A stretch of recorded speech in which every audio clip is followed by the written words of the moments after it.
Greetings again. Another tutorial coming your way. This time we're going to be looking at Google Calendar and how you, as a member of the ASB community and faculty, can create reoccurring or scheduled Google meetings through the calendar so that they pop up in a list of upcoming meetings for people that you've invited. I'm also going to be sharing with you how to add those meetings to a shared Google Calendar so that people can see what is taking place. And hopefully, if we begin to all add our meetings in this way, at least our scheduled ones, we can see potential overlap or conflict more easily. So let's go ahead and get started. I've gone to calendar.google.com. I've opened up a calendar right here. And what I'm going to do is I'm going to show you how to create a scheduled meeting. So I'm going to click on today. I'm going to add a title. So I'll just say example meeting. I'm going to add a time over here. So I'm going to say let's go ahead and have this start at 10:30 and we'll go until 11 o'clock.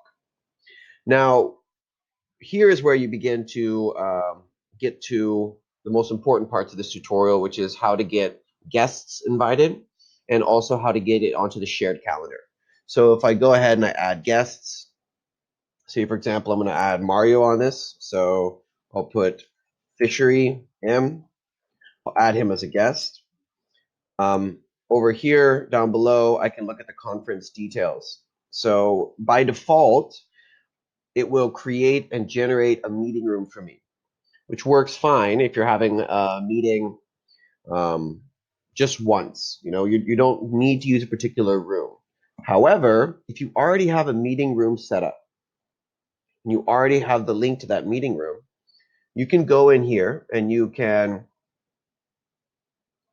click on meeting ID over here where you can edit and you can change the meeting ID to be a meeting ID that you already have set up.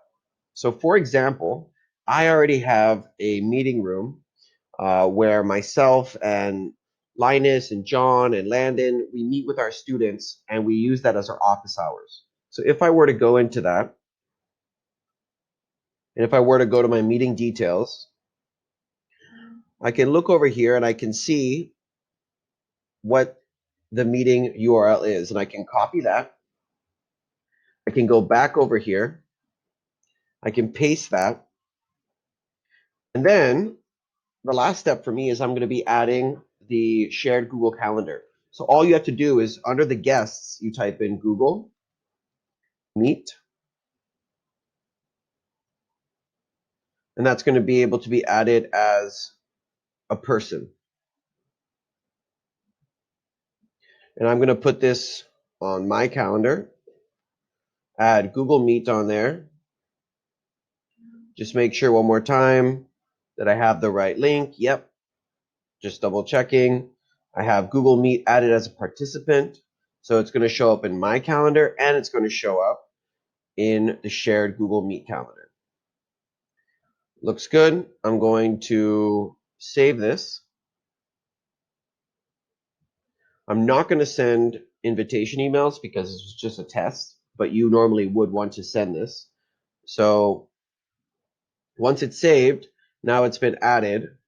You can see it's called example meeting over here. Perfect.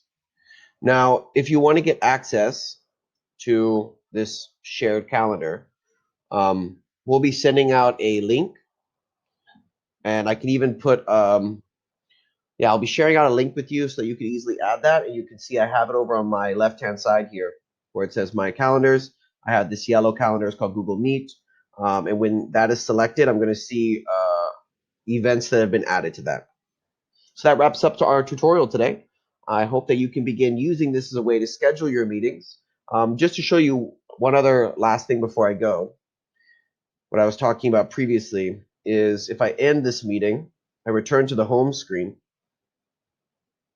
Over here on the right-hand side, I have now my office hours, which tell me that this is taking place right now, so I can jump into that easily. I have this example meeting, which I just created.